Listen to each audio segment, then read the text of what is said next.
ಪ್ರಿಯರಾದವರ, ಯೇಸುಕ್ರಿಸ್ತನ ನಾಮದಲ್ಲಿ ನಿಮಗೆ ನನ್ನ ಪ್ರೀತಿಯ ವಂದನೆಗಳು. ಹೇಗಿದ್ದೀರಾ? ಚೆನ್ನಾಗಿದ್ದೀರಾ? ಈ ದಿನ ಒಂದು ಆಶೀರ್ವಾದವಾದ ದಿನ. ಯಾಕಂದ್ರೆ ಈ ದಿನದಲ್ಲೂ ದೇವರಾದ ಯೇಸು ನಿಮ್ಮನ್ನು ಪ್ರೀತಿಸಿ ನಿಮ್ಮೊಟ್ಟಿಗೆ ಮಾತನಾಡುತ್ತಾ ಇದ್ದಾರೆ. ಆತನೊಂದಿಗೆ ನಡೆಯುವಂತೆ ಕರ ಹಿಡಿದು ನಡೆಸುವಂತ ದೇವರು. ಆತನು ಸಂಗಡ ಇರುವುದರಿಂದ ಪ್ರತಿನಿತ್ಯ ನಮಗೆ ಆಶೀರ್ವಾದವ.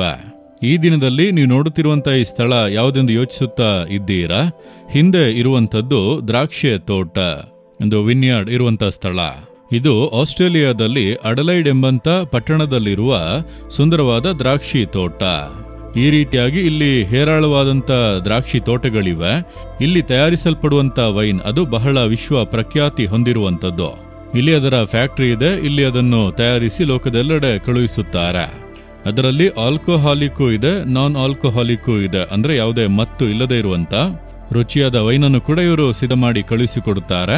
ಆ ರೀತಿಯಾಗಿ ರೆಡ್ ವೈನ್ ಹೃದಯಕ್ಕೆ ಬಹಳ ಒಳ್ಳೆಯದು ಎಂಬುದಾಗಿ ಎಲ್ಲರೂ ಕೂಡ ಅದನ್ನು ಉಪಯೋಗಿಸುತ್ತಾರೆ. ಯಾವುದೇ ಮತ್ತು ಬಾರದೇ ಇರುವಂತ ವೈನನ್ನು ಅನೇಕರು ಉಪಯೋಗಿಸುವುದರಿಂದ ಇಂಡಿಯಾದಲ್ಲಿ ಕೂಡ ಚಿಕ್ಕ ಟೌನ್ಗಳಲ್ಲಿ ಕೂಡ ಈ ಆಸ್ಟ್ರೇಲಿಯನ್ ವೈನ್ ಸಿಗುತ್ತದೆ. ಸರಿ, ಈ ದಿನದಲ್ಲಿ ದೇವರು ನಮಗೆ ಯಾವ ವಾಕ್ಯವನ್ನು ಹೇಳುತ್ತಾರೆ ಎಂದು ನೋಡಿದರೆ ಆದಿಕಾಂಡ 15ನೇ ಅಧ್ಯಾಯ 1ನೇ ವಾಕ್ಯ. ದೇವರು ಅಬ್ರಹಾಮನು ಎಂಬಂತ ಒಬ್ಬ ದೇವ ಮನುಷ್ಯನು. ದೇವರನ್ನು ನಂಬಿ ಹಿಂಬಾಲಿಸಿದಂತ ಅವನಿಗೆ ದೇವರು ದರ್ಶನವಾಗಿ ಹೇಳುತ್ತಿದ್ದಾರೆ, ಭಯಪಡಬೇಡ, ನಾನು ನಿನಗೆ ಗುರಾಣಿಯಾಗಿದ್ದೇನೆ, ನಿನಗೋಸ್ಕರ ಅತ್ಯಧಿಕ ಬಹುಮಾನವು ಇಟ್ಟದ.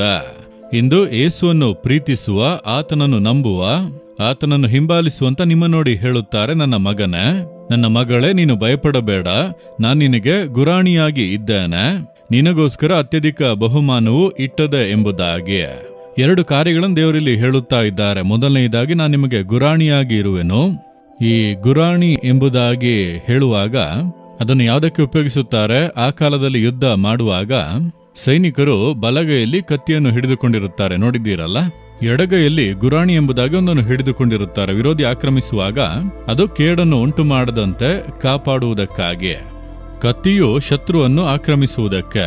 ಈ ಗುರಾಣಿ ಬಹಳ ಅವಶ್ಯ ನಮ್ಮನ್ನು ಕಾಪಾಡಿಕೊಳ್ಳಲು. ನಮ್ಮ ಶತ್ರುವಾಗಿರುವ ಸೈತಾನ ಅನೇಕ ವಿಧಗಳಲ್ಲಿ ನಮ್ಮ ಮೇಲೆ ಆಕ್ರಮಣಗಳನ್ನು ಮಾಡುತ್ತಾನೆ. ನಮ್ಮನ್ನು ಬಲಹೀನಪಡಿಸುವುದು, ಸೋತು ಹೋಗುವಂತೆ ಮಾಡುವುದು, ಭಯಪಡಿಸುವುದು, ಕಳವಳಗೊಳಿಸುವಂಥದ್ದು, ನಮಗೆ ವ್ಯಾಧಿ ಬಲಹೀನತೆಯನ್ನು ಉಂಟು ಮಾಡುವುದು, ಅನೇಕ ವಿಧಗಳಲ್ಲಿ ನಮ್ಮನ್ನು ಅಡಗಿಸುವುದಕ್ಕೆ ಹೋರಾಟ ಮಾಡುತ್ತಾನೆ. ಅವನಿಂದ ನಾವು ಕಾಪಾಡಲ್ಪಡಬೇಕು ಅಂದರೆ ಗುರಾಣಿ ಅವಶ್ಯ. ದೇವರು ಹೇಳುತ್ತಾರೆ, ನಾನೇ ನಿನಗೆ ಗುರಾಣಿ, ನಾನು ನಿನಗೆ ಸುರಕ್ಷತೆಯಾಗಿರುತ್ತೇನೆ. ಸೈತಾನ ನಿನ್ನನ್ನು ಮುಟ್ಟಲು ಆಗದು, ನಿನಗೆ ಕೇಡು ಮಾಡಲು ಆಗದು. ದೂರದಿಂದ ಭಯಪಡಿಸುವನು, ನಾನು ನಿನಗೆ ಹೊಡೆಯುತ್ತೇನೆ, ಕೊಲ್ಲುತ್ತೇನೆ, ಕೆಡುತ್ತೇನೆ ಎಂಬುದಾಗಿ. ಆದರೆ ನಿನ್ನನ್ನು ಮುಟ್ಟುವುದಕ್ಕೆ ಆಗದು, ಯಾಕೆಂದರೆ ನಾನು ನಿನಗೆ ಗುರಾಣಿಯಾಗಿ ಇದ್ದೇನೆಂದು ದೇವರು ಹೇಳುತ್ತಾರೆ. ಹಾಗಾದರೆ ಆತನು ನಿಮಗೆ ಗುರಾಣಿಯಾಗಿರುವುದರಿಂದ ನೀವು ಭಯಪಡಬೇಡಿ. ಪ್ರತಿನಿತ್ಯ ಆತನೇ ನಮ್ಮ ಸುರಕ್ಷತೆ. 2ನೇದಾಗಿ ದೇವರು ಹೇಳುತ್ತಾರೆ, ನಿನಗೆ ಅತ್ಯಧಿಕವಾದ ಬಹುಮಾನ ಇಟ್ಟದ.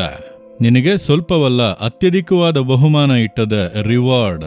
ಇದನ್ನು ಮಾಡಿದರೆ ಏನು ಪ್ರತಿಫಲ ಸಿಗುತ್ತದೆ ಎಂದು ಕೇಳುತ್ತಾರಲ್ಲ, ದೇವರು ಹೇಳುತ್ತಾರೆ, ನಾನೇ ನಿನಗೆ ಅತ್ಯಧಿಕ ಬಹುಮಾನ ಇಟ್ಟಿದ್ದೇನೆ. ದೇವರು ನಮ್ಮ ಸಂಗಡ ಇದ್ದಾರಲ್ಲ. ಹಾಗಾದರೆ ದೇವರು ನಮ್ಮೊಟ್ಟಿಗೆ ಇರುವಂಥದ್ದು, ನಾವು ಆತನೊಟ್ಟಿಗೆ ತಂಗಿರುವಂಥದ್ದು, ವಾಸ ಮಾಡುವುದು, ನಡೆಯುವಂಥದ್ದು, ಇದೆಲ್ಲ ನಮಗೆ ಸಿಗುವಂಥ ದೊಡ್ಡ ಒಂದು ಬಹುಮಾನ, ಒಂದು ರಿವಾರ್ಡ್. ಆದ್ದರಿಂದ ನನಗೆ ಈ ಲೋಕದಲ್ಲಿ ಏನು ಲಾಭ ಸಿಗುತ್ತದೆ ಎಂಬುದನ್ನು ಮಾತ್ರ ಯೋಚಿಸಬೇಡಿ. ದೇವರನ್ನು ಹಿಂಬಾಲಿಸಿದರೆ ಏನು ಪ್ರತಿಫಲ ಸಿಗುತ್ತದೆ? ಆತನೇ ಬಹುಮಾನ. ಆತನೇ ಸಂಗಡ ಇದ್ದಾನಲ್ಲ, ಅದಕ್ಕಿಂತ ದೊಡ್ಡ ಭಾಗ್ಯ ಏನು ಬೇಕು?